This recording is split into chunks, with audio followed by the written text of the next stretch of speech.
burga.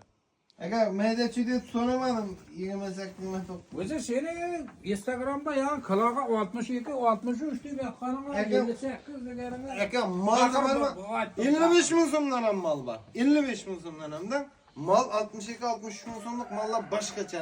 Ya tushunaman endi. Bu Aka- sel azoda aytavsun. Aka Sel chiqadi. aka maydachi deb so'ramadim bir bakmaga men bak xayr etdim bundan. Yelemde yetesen o hayır Xudo Aka- nasip etsin. Pulimi lekin arzon ham bermang, qimmat ham bermang. Pulimda bering, 270 kilo, 280 kilo yo'q o'zi bor. Bir bakmaga ko'zim qizdi, to'lib tashib, uka xayrli ko'rdim. 31 million so'm naqd pulimni sanab oldim. Chaq qataverma sen ham chiqsang endi. Chasam chiqing aka. Ayting. Kelishingdan ye. Qo'shing bir Chasam azroq. chiqing. Bu Ayting. 33 dedi. Sen Mert bir guring aytaman. Men ham Mert emasman, ay. Mert, siz ham shapkaga yurishmaysiz. 500 dema lekin. Ha? Bildi. Mert, o'rtaliq. Mert. Aka, atingiz Jolon. Jalol aka. Sizga ne?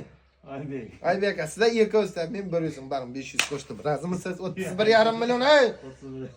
Aybek aka, bo'ldimi endi? Ya sel chiqindi. Endi aynaqada. Kelishimda aynaqında. Endi o'zlar bolalar yetalab chiqadi, malgan nisbatan qo'yatan yer yo'q. 115 ming so'mdan pul o'tiribdi, 280 kilo go'shtga aka. Men ham bag'ib bundan bir narsa qara xayr eting.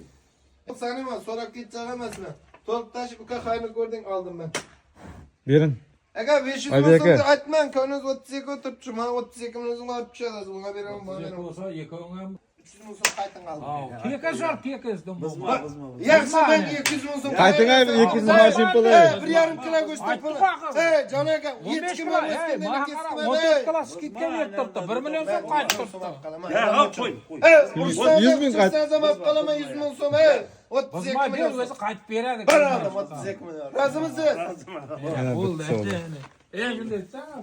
Pulini qachon bering, ayting. Adamlar nesiyaga oladigan falan ekan deydi-ku. Pulni menga qarang, 1 yildan keyin beraman. Bo'ldimi? Şöyle ucuttasın. Zilov. Bo'ldi aka, hazır. Bo'ldi. Balansa pulni berib, qaziqdan chechiradi aka. Oldu ya. Bo'ldi. 32 millionga bitta savdosi, xudo xolasa.